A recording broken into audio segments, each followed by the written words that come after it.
RS. Bharathi அவரு ரொம்ப பெரியார். நீதிபதிகளுக்கே பிச்சை போட்டோம்னு சொன்னவர் அவர். நாங்க போட்ட பிச்சைன்னு அவர். நீதிபதிகளே என் கருணாநிதி போட்ட பிச்சைன்னு சொன்ன அவர் சொல்லிக்கிறார். அந்த அம்மாவே போயிடுச்சு. அப்பதான் அம்மா உணவு அந்த அண்ணா உணவகத்துல என்ன யார் பயனடைஞ்சா? அம்மா உணவகத்துல ஆர்.எஸ். பாரதி உனக்கு தைரியம் இருந்தால், உன் தலைவனுக்கு மு.க. ஸ்டாலினுக்கு தைரியம் இருந்தால் நாளைக்கு அறிக்கை வெளியிட சொல்லு.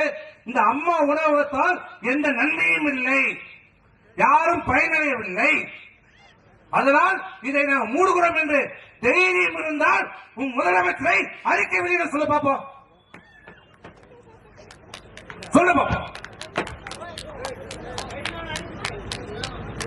அம்மா உணவகத்தினால் கோடிக்கணக்கான மக்கள், ஏழை எளிய மக்கள், அன்றாட கூலிக்கு செல்கின்ற மக்கள், வேலைக்கு செல்ல நடுத்தர மக்கள் உணவை, நல்ல தரமான உணவை மலிவான விலையிலே கொடுத்து அந்த மக்களை காப்பாற்றிய தலைவர் புரட்சி தலைவர் அம்மா.